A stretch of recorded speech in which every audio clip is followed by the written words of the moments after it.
लिए चाणक्य जैसे तपस्वी व्यक्ति की आवश्यकता होती है।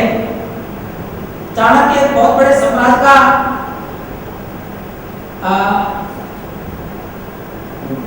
मंत्री था, अमात्य था, लेकिन इतिहास बताता है कि राजमहलों में चंद्रगुप्त रहता था, लेकिन राजव्यवस्था जिसके हाथ में थी वो चाणक्य एक नदी के किनारे एक छोटी सी कुटिया में रहा करता था। ब्राह्मण तपस्वी होता है और तपस्वी ब्राह्मण ही इस ब्रह्म नीति का अच्छी प्रकार से परिपालन करके इसे सही दिशा दे सकता है। तो आज ब्राह्मणों के सामने, उन बुद्धिजीवियों के सामने, उन राष्ट्रचेताओं के सामने एक प्रश्न है कि हम अपनी भौतिक सुख सुविधाओं को कम करें, हम तपस्वी बने, हम सत्य वक्ता बने, हम सत्य को अपने जीवन का एक आधार बनाएं और किसी भी एक शासन को, देखो एक गुंडे का समाधान कोई दूसरा गुंडा नहीं होता, एक बदमाश का समाधान दूसरा बदमाश नहीं होता। झूठ को झूठ से दूर नहीं किया जा सकता, अंधकार को अंधकार में दूर नहीं कर सकता, अंधकार को प्रकाश दूर कर सकता है, असत्य को सत्य दूर कर सकता है, अराजकता को राज दूर कर सकता है, अव्यवस्था को व्यवस्था दूर कर सकती है, भोग विलास की प्रवृत्ति को एक तपपूर्ण जीवन दूर कर सकता है और इस राजनीतिक उद्यमिता को ऐसा ब्राह्मण दूर कर सकता है जो इस राजसत्ता से अपने आप को अछूता रख करके, जो लोक कल्याण की भावना को अपने हृदय में बसा करके, लोक भावना से प्रेरणा प्राप्त करके, जो केवल और केवल मानवता के कल्याण के लिए इस ब्रह्मनीति का आश्रय लेकर के अगर इस राजनीति पर अंकुश लगाने का प्रयास करे, इसके लिए आवश्यक है कि वो वेद विद्या को अच्छी प्रकार से पढ़े और समझे, क्योंकि केवल एक मोटी मोटी दो चार बातों को जान लेने से हम ब्रह्मनीति के रहस्य को नहीं समझ सकते। ब्रह्मनीति एक राजनीतिक अंकुश है और बिगड़ी हुई राजनीति को नियंत्रण में लाने के लिए कितने बड़े तप की आवश्यकता होगी, कितनी बड़ी साधना की आवश्यकता होगी, इस बात को शब्दों से नहीं जाना जा सकता। इस बात को समझने के लिए हम वेद विद्या को जाने, वेद का अनुशीलन करें, वेद को पढ़ें और न केवल एक वेद को बल्कि चारों वेदों को पढ़ें अच्छी प्रकार से और वेद को पढ़ करके अपने जीवन को तपोमय बनाएं, अपने हृदय में लोक कल्याण की भावना का उदय करें। हम देखते हैं कि यद्यपि हमारे जो क्रांतिकारी थे वो कोई ऐसे त्यागी तपस्वी नहीं थे जिनको हम कह सके कि ब्रह्मनीति अवलंबन करने वाले थे, लेकिन इतना तो अवश्य है तो कष्ट सहिष्णु थे। उनको पता था कि हम अगर इस देश भारत को स्वतंत्र करने के लिए आंदोलन करेंगे, स्वाधीनता का अभियान चलाएंगे, तो हमारे सामने दो तीन ही परिणाम हैं, या तो पकड़े जाएंगे, जेल होगी, यातनाएं सहनी पड़ेगी और अंतिम परिणाम फांसी के रूप में भी होगा। तो इन कष्टपूर्ण परिस्थितियों को सहन करने की क्षमता अपने अंदर विकसित करके जिन व्यक्तियों ने कार्य किया उनका सुफल आज हम स्वतंत्र देश में भोग रहे हैं। आप कल्पना कर सकते हैं कि अगर इन्हीं भावनाओं को एक ब्राह्मण लेकर के, और ब्राह्मण को केवल वाणी की आवश्यकता होती है, जनचेतना की आवश्यकता होती है, अगर इस बात को लेकर हम चलें तो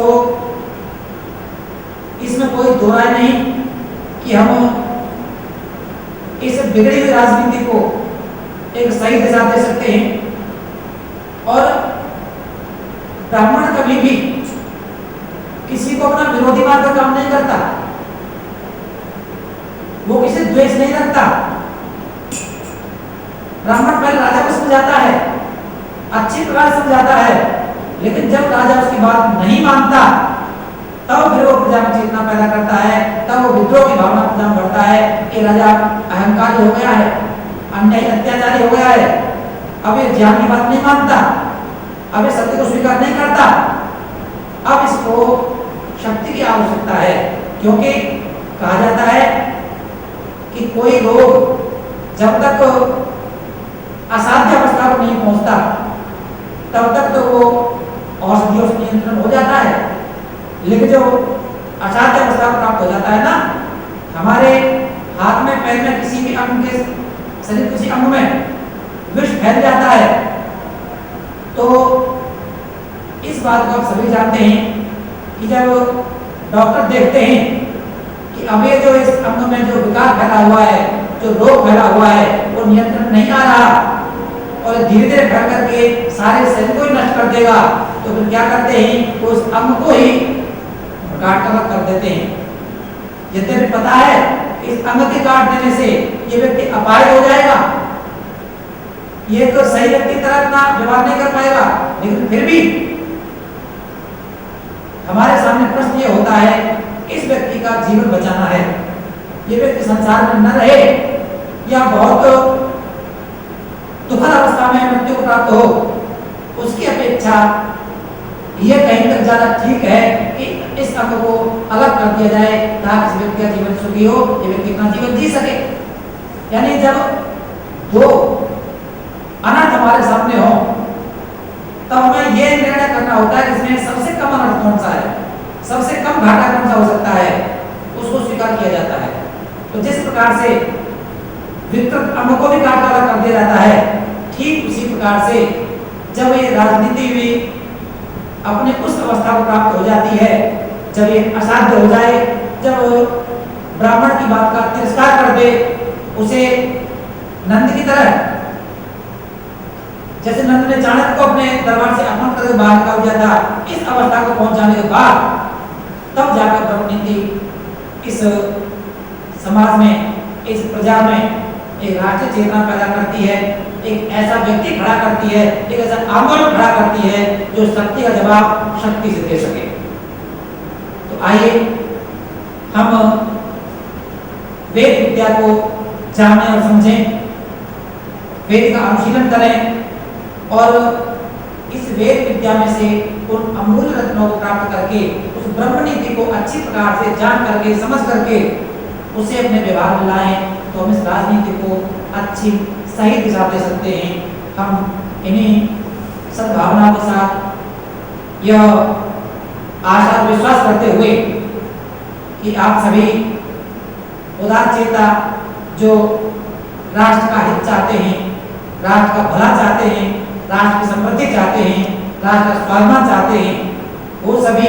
इस राजनीति को एक अच्छी सही दिशा देने के लिए ब्रह्म नीति का अवलंबन करें, उसे आगे बढ़ाएं, तो इस राष्ट्र का भला हो सकता है। और इस राष्ट्र में अगर ये नीति सफल सार्थक होती है तो ये अन्य राष्ट्रों के लिए भी एक आदर्श बन सकती है और अन्य राष्ट्र भी इसका अवलंबन करके अपनी राज्य व्यवस्था को सही दिशा दे सकते हैं। इन्हीं सद्भावनाओं के साथ हम परमात्मा से प्रार्थना करते हैं कि परमात्मा हम सबके हृदय में ऐसी पावन प्रेरणा पैदा करे कि हम राष्ट्र को एक अच्छी सही दिशा दे सकें। सही दिशा जिन चीज़ों में दी जा सकती है